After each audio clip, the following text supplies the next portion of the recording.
गुरबानी का फरमान है, हर आपे ही मत देवै स्वामी, हर आपे बोल बुलावे। मेरा इस वीडियो बनाने का मकसद है कि आप लोग समझ सके कि सिख खालिस्तान या रेफरेंडम 2020 की मांग क्यों कर रहे हैं। ये बात 1929 की है, जब सर्व हिंद कमेटी ने लाहौर में एक समागम करवाया जिसमें देश को आजाद करवाने के लिए मता पास किया गया। उसके ठीक एक दिन पहले बाबा खड़क सिंह ने एक रैली निकाली थी जिसकी गिनती बहुत ही ज्यादा थी, लाखों में थी। अब आप सोच रहे होंगे कि इस बात का क्या मतलब। इस बात का मतलब ये था कि अगले ही दिन लंदन की टाइम्स अखबार ने एक खबर छाप दी कि बाबा खड़क सिंह की रैली के सामने कांग्रेस की रैली फीकी पड़ गई। बाबा खड़क सिंह वो महान इंसान थे जिन्होंने अंग्रेजों से सीधी टक्कर ली थी। अंग्रेजों ने श्री हरमंदिर साहब अमृतसर की चाबियां उस वक्त अपने पास रख ली थी, मगर बाबा जी ने मोर्चा निकालकर जेलों में रहकर भी अंग्रेजों को झुकने के लिए मजबूर कर दिया था, और वो भारत की आजादी की पहली जीत थी। मगर हिंदू कांग्रेस सिखों को नफरत की नजर से देखने लगी कि ये जो थोड़े से लोग हैं ये हमसे आगे कैसे निकल गए, और उनको ये डर भी हो गया कि पंजाब एक अलग देश न बन जाए। तो उसके बाद गांधी, नेहरू और पंडित मोतीलाल नेहरू ने झूठ बोल बोल कर सिखों को अपनी तरफ खींचना शुरू कर दिया। तो 1929 की जो रैली थी उसके बाद ये तीनों बाबा खड़क सिंह के पास उनके घर चुबुर्जी में पहुंचे और कहा कि आप हमारे साथ हिंदुस्तान में ही रहें, और इन्होंने कहा कि जब हम आजाद हो जाएंगे तो सिखों के लिए कोई भी ऐसा विधान कानून नहीं बनाया जाएगा जो सिखों को मंजूर ना हो। ये बात महात्मा गांधी ने 1930 में दिल्ली के गुरुद्वारा शीशगंज साहब में भी कही थी। वहाँ एक पत्रकार बेदी मधुसूदन ने ये महात्मा गांधी से पूछा था कि अगर आप अपने वादे से मुकर गए तो गांधी ने कहा था कि अगर कांग्रेस मुकर जाए तो इनको हथियार उठाकर अपने हक लेने का हक होगा। और हम सिख उनकी चिकनी चुपड़ी बातों में आ गए, क्योंकि बात भी बिल्कुल सही थी। जब हम आजाद भारत में, जिसमें उस वक्त हिमाचल हरियाणा नहीं था, पूरा पंजाब हमारा होगा और उसमें कानून सिर्फ सिख बनाएंगे और उसमें केंद्र की सरकार कोई दखल नहीं देगी। मगर जैसे ही देश आजाद हुआ तो जो विधान 1929 में बताया था उसको कांग्रेस ने ठुकरा दिया। 1947 से 1950 तक सिखों ने बहुत बार जाकर नेहरू से बात की, मगर उन्होंने इस विधान को मानने से साफ इनकार कर दिया। और ये बात याद रखें कि 1929 से लेकर 1947 तक इस बात को काफी बार दोहराया गया था कि सिखों के साथ जो वादे किए हैं वो पूरे होंगे। जुलाई 1946 में कलकत्ता में एक बहुत बड़ा जलसा हुआ, उसमें बहुत सारे लोग आए, और जब प्रेस कॉन्फ्रेंस हुई तो पंडित जवाहरलाल नेहरू ने कहा था, पंजाब के बहादुर सिख विशेष सलूक के अधिकारी हैं। मुझे इस बात से कोई आपत्ति नहीं कि हिंदुस्तान के उत्तर में एक ऐसा इलाका बना दिया जाएगा जहां सिख आजादी का आनंद ले सकेंगे। ये शब्द ऐसे मीठे तरीके से कहे कि सिखों को सिर्फ ये हिंदू कांग्रेस वाले अच्छे लगने लगे, और जो हमारे भले की बात करते थे वो हमें बुरे लगने लगे। जैसे 1946 में अंग्रेजों ने सरदार बलदेव सिंह से कहा था कि ठीक है, अगर आप अलग नहीं होना चाहते, अगर आप हिंदुओं के साथ ही रहना चाहते हो, तो हम एक ऐसा कानून तैयार करवा देते हैं जिससे आपका जो इलाका है, जो सिखिस्तान है, जहां तक आपका बॉर्डर है, तो वहां हिंदुस्तान पाकिस्तान के बंटवारे के बाद ना भारत और ना पाकिस्तान पंजाब के अंदर कोई भी ऐसा कानून लागू नहीं कर पाएगा जो सिखों को मंजूर ना हो।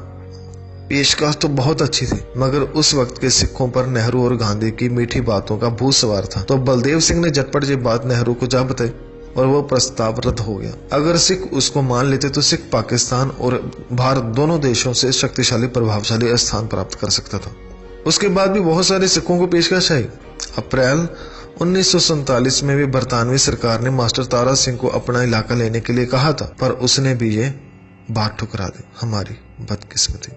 उसके बाद मई 1947 में जब नेहरू, गांधी और भी बहुत सारे नेता जिसमें लियाकत अली और बलदेव सिंह भी लंदन गए थे, तो वहां पर भी बलदेव सिंह को समझाया गया कि ये आखिरी मौका है कि आप अपने इलाके लेकर उसमें अपना कानून बना लो। मगर उसने जाकर ये बात भी नेहरू को बता दी, और जब वापस जाते समय पत्रकारों से बात कर रहे थे तो बलदेव सिंह ने गुस्से में कहा था कि हम अंग्रेजों से कुछ नहीं चाहते, हम तो ये चाहते हैं कि अंग्रेज अपना बोरिया बिस्तर गोल करके हिंदुस्तान छोड़कर चले जाएं। सिखों को अपने राजसी अधिकार लेने आते हैं और वो हमें कांग्रेस और हिंदुओं की कृपा से प्राप्त हो जाएंगे। और वो चले गए। मगर जैसे ही देश आजाद हुआ कांग्रेस अपनी हर बात से मुकर गई। सिखों के नेताओं ने बहुत जा कर उनके वादे याद करवाए, मगर कोई असर नहीं। 1950 में सिखों को मोर्चा निकालना पड़ा कि जो कानून भारत सरकार ने बनाया है, जो आजादी के बाद सिखों के लिए नया कानून बनाया है, उसे हम रद्द करते हैं। सिखों ने नए विधान पर दस्तखत करने से भी इनकार कर दिया था। 1954 में जब मास्टर तारा सिंह जवाहरलाल नेहरू के पास उनके वादे याद करवाने के लिए गए कि आपने हिंदुओं की तरफ से सिखों के साथ जो वचन किए थे वो पूरे नहीं हुए, तो पंडित जवाहरलाल नेहरू ने बहुत ही मुस्कुराकर कहा था कि अब समा बदल गया है। ये उनके शब्द थे जो अंदर ही अंदर मास्टर तारा सिंह को खाए जा रहे थे। उसके बाद सिखों ने अपने आंदोलन को और तेज किया, जिसमें हजारों सिख शामिल होने लगे, क्योंकि भारत के बाकी प्रांत तो भाषा के आधार पर बना दिए गए, लेकिन पंजाब नहीं बनाए। उनका इरादा इसको खत्म करने का था। आधा पाकिस्तान ले गया, आधा हिंदुस्तान में थोड़ा थोड़ा बांटकर खत्म करना था। लेकिन सिख अपनी बातें मनवाने के लिए मोर्चे लगाने लगे। तो 1955 में नेहरू ने जब देखा कि बात बनती नहीं दिख रही, तो उसने सिखों की जो मांगे थी उसको आतंकवाद से जोड़ दिया, जैसे इंदिरा ने जोड़ा था। क्योंकि सिख अपनी ज्यादातर मीटिंग श्री हरमंदिर साहिब अमृतसर में करते थे, तो नेहरू ने पहले पंजाब में प्रेस बंद करवाई और सिखों की आवाज दबाने के लिए जुलाई 1955 में आर्मी को भेज दिया। 3 और 4 जुलाई को वहां गोलीबारी की, सिखों के पवित्र स्थान को भारी नुकसान पहुंचाया और बहुत सारे सिखों को गिरफ्तार कर लिया। इतिहास गवाह है कि सिखों को खत्म करने के लिए बड़े से बड़े राजे महाराजा भी आए थे, पर सिख फिर जिंदा हो जाते हैं श्री गुरु ग्रंथ साहिब जी की कृपा से। 1955 से लेकर 1966 तक सिख अपनी मांगों पर डटे रहे। देश के सब सूबे बन गए, बस पंजाब ही नहीं बना, क्योंकि उन्होंने हिंदू कांग्रेस पार्टी पर बहुत एतबार कर लिया था। इसी बीच पहले तो मुस्लिम और सिखों के बीच फूट डालकर 1947 से भारत आए। हमारा परिवार भी वहां से आया था, हमारी जमीनें और घर भी वही हैं, अब पता नहीं है कि नहीं। उसके बाद हिंदू और सिखों में फूट डालने का काम सरकार ने किया। भाषा के आधार पर जब राज बन रहे थे, तो लाला जगत नारायण ने सेंटर से मिलकर लोगों को भड़काया और अखबार के जरिए सबको कहा कि पंजाब में रहने वाले हिंदुओं अपनी भाषा पंजाबी नहीं बल्कि हिंदी लिखो, और उनकी चाल कामयाब हुई। पंजाब में हिंदू रहते थे, पंजाबी बोलते थे, मगर जो सरकार कहती थी वही करते थे। सिखों का इस देश ने कभी साथ नहीं दिया, मगर सिखों ने हमेशा सबका साथ दिया, और ये सीख भी हमें गुरु ने दी है। तो हिंदुओं ने अपनी भाषा थी वो हिंदी लिख दी। 1966 तक 2 लाख से ज्यादा पंजाब के लोगों को जेल में बंद किया और कई सौ सिख पंजाब का राज्य लेने के लिए शहीद हुए। उस वक्त तो पंजाबी सूबा को देश में बैन कर दिया गया था। पंजाबी राज कहने पर भी रोक लगा दी थी, मगर पंजाबियों ने अपना ये मोर्चा बहुत कुर्बानियों के बाद 1966 में जीता। मगर उस वक्त भी सरकार ने सिखों के साथ गद्दारी कर दी। पंजाब को 5 हिस्सों में बांट दिया, पंजाब, हरियाणा, हिमाचल, चंडीगढ़, दिल्ली। सिख खुश नहीं थे और तब से लेकर अब तक हम मांग कर रहे हैं कि हमारे इलाके जहां पंजाबी बोली जाती है हमें वापस किए जाएं, मगर कोई सुनवाई नहीं हो रही। 1973 में सभी सिखों ने मिलकर आनंदपुर का मता पास किया। इसमें कुछ मांगे थी जो केंद्र को भेजी गई, जैसे कि सिखों को इस देश का हिस्सा समझा जाए, हमारे साथ पराये देश जैसा सलूक ना किया जाए, श्री अमृतसर साहिब को पवित्र शहर का दर्जा दिया जाए और इसमें तंबाकू, शराब आदि बैन हो। किसानों की फसलों के भाव राज्य सरकार तय करे, ना कि केंद्र सरकार। बेरोजगार बच्चों को जब तक नौकरी ना मिले भत्ता दिया जाए। पंजाब के पानी के ऊपर पहला हक पंजाब का हो। राजस्थान और हरियाणा को बेइंतहा पानी दिया जाने की वजह से पंजाब में पानी का स्तर बहुत नीचे जा रहा है और इससे पंजाब को कोई फायदा भी नहीं हो रहा। सिख देश में 2% है, मगर कुर्बानियां 85% हैं। तो नोट पर जहां गांधी की तस्वीर लगे, वहां भगत सिंह जैसे शहीदों की भी तस्वीर लगे। चंडीगढ़ पंजाब में शामिल किया जाए, जो 1966 में हमसे छीन लिया गया था। अच्छे पढ़ने वाले बच्चों को जो ग्रेजुएशन कर जाते हैं, उसके बाद की जितनी पढ़ाई है, नौकरी मिलने तक उन्हें वजीफे दिए जाए, ताकि कोई विद्यार्थी पैसे की वजह से पढ़ने से न रह जाए। हिंदू जिनकी छोटी दुकानें हैं, पंजाब में उनके टैक्स माफ कर दिए जाएं। औरत अगर किसी भी केस में गिरफ्तार हो तो रात को लॉकअप में नहीं रहेगी। पंजाब में सरकारी चैनल लगे जिसमें श्री दरबार साहब की बानी सब सुन सके और इसका खर्चा सिख देंगे। तो ऐसे कुछ मते थे जो सिखों ने मांगने शुरू किए, पर अफसोस सरकार ने इनको भी नामंजूर कर दिया। काफी दिन मोर्चे लगते रहे। इसी बीच पंजाब में सरकारी बाबाओं को बढ़ाना शुरू कर दिया, ताकि सिखों का ध्यान गुरबानी से हटकर झूठे बाबों की तरफ लग सके। और उसी का परिणाम था कि आज पंजाब के हर गांव में 3 से 5 तक बाबा हैं जो पंजाब को लूट रहे हैं। 1978 में नकली निरंकारी ने कुछ ऐसा किया जिसे सिख बर्दाश्त न कर सके। उसका नाम गुरबचन था। उसने गुरु गोबिंद सिंह जी की नकल की, जैसे अभी सिरसा वाले ने की थी। उसने कहा कि मैं गुरु हूँ। गुरु गोविंद सिंह जी ने तो 5 प्यारे बनाए थे, मैंने 7 बनाए हैं। जैसे गुरु ग्रंथ साहिब को सिख चवर करते हैं, वैसे मुझ पे भी चवर होता है। तो वो समागम करने के लिए अमृतसर में आया। इसमें पंजाब के नेता भी शामिल थे। ये हमारी शुरू से बदकिस्मती रही है कि सिख हमेशा कुर्बानियों के लिए तैयार रहते हैं, मगर हमें नेता अच्छे नहीं मिलते। उस वक्त भी पंजाब के नेता और आज भी बिके हुए हैं कुर्सी और चंद पैसों की खातिर। तो उस वक्त संत जरनैल सिंह दमदमी टकसाल के मुखी बन चुके थे। उन्होंने कहा कि सिखों जाओ और शांतमय तरीके से उस प्रोग्राम को रद्द करवाओ। तो सिखों की एक टोली सतना वाहिगुरु का जाप करती हुई उन्हें प्रोग्राम ना करने की अपील करने गई। यही सीन बिल्कुल ऐसा है जैसे अभी बरगाड़ी 2015 में हुआ। संगतें सतना वाहिगुरु का जाप कर रही थी, सरकार के गुंडों ने गोलियां चला दी। 1978 में भी नहत्ते सिखों पर गोलियां चला दी और 13 सिखों को शहीद कर दिया।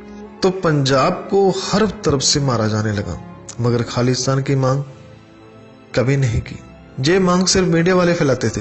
जब सिख बोलते थे कि हमें इस देश में बराबरता का दर्जा दो, सिखों को गुलामों की तरह ना रखो, तो चैनल वाले दिखाते थे कि सिख आजादी मांगते हैं।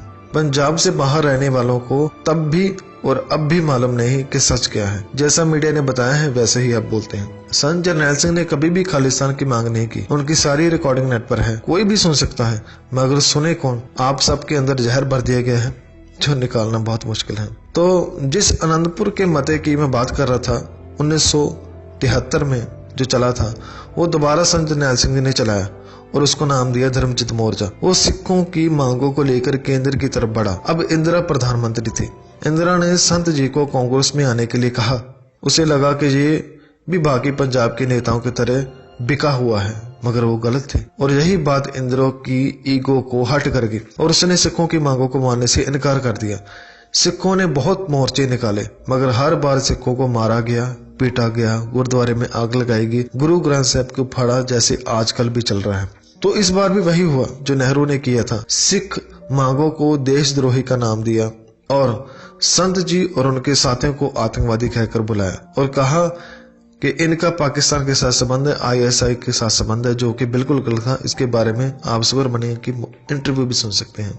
1982 में सरकार ने गुप्त तरीके से दरबार साहब पर हमला करने के लिए प्लान बनाया, ताकि जो सिख रोज अपनी मांगे लेकर आ जाते हैं इन्हें शांत किया जाए और देश में बदनाम किया जाए। आर्मी के चीफ जनरल सिन्हा ने खुद कहा था कि ये प्लानिंग 1984 के 18 महीने पहले ही शुरू कर दी गई थी। और उन्होंने ये भी कहा कि जब इंदिरा ने मुझसे हमले करने की राय पूछी तो मैंने साफ इनकार कर दिया था और मैंने उनसे कहा था कि अगर आपको भिंडरावाला ही चाहिए तो मैं ला कर दे देता हूँ। मगर इंदिरा पर पता नहीं कौन सा भूत सवार था, उसने सिन्हा को आर्मी ऑफ चीफ से हटा दिया, उसकी जगह जनरल वैद्य को लगा दिया। उस वक्त संत जरनैल सिंह जी देश के अलग अलग हिस्सों में सिखी का प्रचार कर रहे थे और ये बात बहुत गलत फैलाई जा रही थी कि संत जी को पकड़ने के लिए हमला किया गया। अगर ऐसा होता तो बाहर ही गिरफ्तार कर लेते, क्योंकि अमृतसर तो वो जनवरी 1984 में गए थे और इंदिरा हमले करने की तैयारी 1982 में कर रही थी। संत जी ने धर्मजित मोर्चा शांतमय तरीके से हर तरफ शुरू किया, मगर पंजाब और दिल्ली ने मिलकर जहां भी सिख शांतमय धरने पर गए उन्हें मारा गया, पीटा गया और बहुत सारे सिख शहीद कर दिए। मतलब हम अपने ही देश में अपनी मांगे तो हम बुरे हैं। ये कहाँ का इंसाफ है? संत जी जो सभी धर्मों को बराबर प्रेम करते थे, चाहे हिंदू उनसे नफरत करें, मगर संत जी ने हिंदुओं की लड़कियों को बचाया, उनके धर्म की रक्षा की। जब कपूरथले में रामायण जली तो संत जी ने खुद पैसे लगाकर केस हल किया। बहुत सारे हिंदू संत जी को बहुत मानते हैं, बस वही हिंदू उनके खिलाफ थे जो राजनीति और RSS से जुड़े थे। 1984 में दर्शन करने हजारों संगतों के ऊपर फौज ने जून 84 को तोप, टैंकों और गोलियां बरसा दी, हजारों बेगुनाहों को मार गिराया। 1 जून से 4 जून तक सिखों ने एक गोली नहीं चलाई, मगर जब बात हद से गुजर गई तो सिखों ने जीव जमरों की रणनीति से मैदान में कूद पड़े। जो भी हथियार मिले उनसे डटकर मुकाबला किया और हमारे बेशकीमती संत जी और हमारे बहुत सारे सिख शहीद हुए और फौज ने और शिवसेना ने जश्न मनाया। ये देश है हिंदुस्तान, जहां अपने ही देशवासियों पर गोली चलाई गई। कुछ लोग कहते हैं कि सिखों ने हिंदुओं को मारा और हमारे हिंदू ये समझ नहीं पाए कि उन्हें किसने मारा था। सिखों को बदनाम करने के लिए राजनीतियों ने अपने आदमी भेजकर मरवाया था, ताकि सिखों के प्रति नफरत पैदा हो और मीडिया ने उसे खूब उछाला। किस्सा यहीं खत्म नहीं होता। उसके बाद जैसे मैंने पहले बताया कि 1955 में दरबार साहब पर अटैक हुआ, उसके बाद 1984 में, उसके बाद 1986 में भी हुआ, जिसे भारतीय फौज जो कि आतंकवादी फौज बन गई थी उसने ऑपरेशन ब्लैक थंडर 1986 में दरबार साहब पर हमला किया। फिर ऑपरेशन ब्लैक थंडर पार्ट 2 1988 में भी दरबार साहब पर हमला किया। उसके बाद 1984 से लेकर 1993 तक ऑपरेशन वुड रोज चला था। अब तक 3 से 4 लाख तक सिखों को भारतीय हुकूमत ने मार गिराया था। नौजवानों को मार डाला, बच्चों को मार डाला, औरतों को मार डाला, बहुत जुल्म किए। एक सिख जसवंत सिंह खालड़ा ने मारे गए सिखों की लाशों को ढूंढना शुरू किया था। जो लाशें नहरों में फेंकी गई, जंगलों में जला दी गई, उनको ढूंढ पाना मुश्किल था। लेकिन जो लाशें किसी गांव में या शहर में जलाई गई थी उसकी गिनती उन्होंने करनी शुरू की। ये 25,000 लाशों का पता लगा चुके थे। तभी पंजाब सरकार को पता लग गया और उन्होंने इसे घर से उठाकर गोली मारकर शहीद कर दिया।